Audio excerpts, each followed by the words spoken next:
coming in today. I understand diabetes is a fairly new diagnosis for you. What do you know about type 2 diabetes? Well, my understanding is that the pancreas isn't producing insulin the way it's supposed to when I eat a meal, so my blood sugar goes up.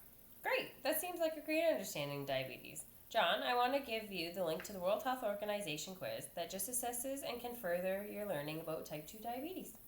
Okay. So, John, what we want to establish today is to set up 3 goals to help you with this new diagnosis of diabetes and managing it within your current lifestyle. Does that sound okay? Sure, as long as I don't have to cut out my barbecued steak. Well, so first off, I want to give you this handout.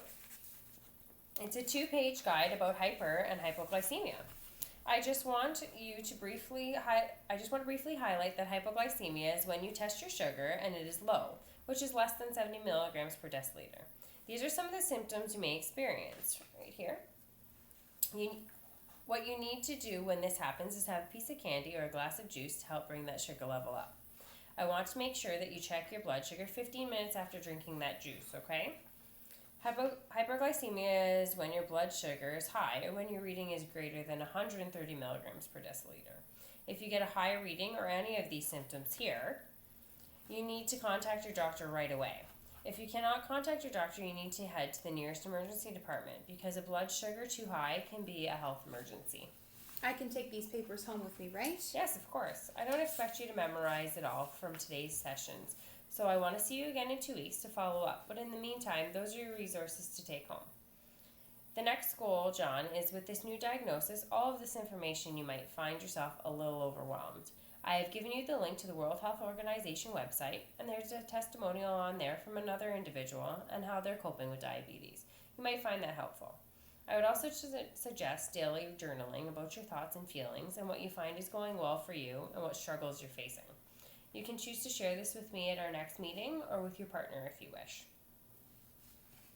Our last goal for the day today is to make some changes to your diet. I want to help you come up with some dietary changes that will help you better manage your sugar. I have also listed the number for the dietitian right here that we work closely with, and she will have some great tips and resources for you as well. So John, I just want to highlight some key points here. Are you familiar with the nutrition labels? My wife is usually the one who looks at those types of things. I usually just eat what I want. Okay, well, nutrition labels are composed of daily values of the dietary components such as carbohydrates, sugars, calories, etc. One dietary change you may want to make is to swap out the sugared sodas for diet soda. That will eliminate 26 grams of sugar from one meal since diet soda has 0 grams of sugar. What is important for you today is to familiarize yourself with the numbers on the nutrition labels. It's important that you understand that you should be limiting your sugar and sweet intake as well as the high-fat foods and limiting your daily carbohydrate intake. All of these values can be found on the nutrition guide of the product. Here's the guide from the Canadian Diabetes Association for basic meal planning for you to look over. Okay, great. I'll read over this information with my wife, and I'll see you in 2 weeks, nurse. Thanks again for everything. Of course, John. Take care.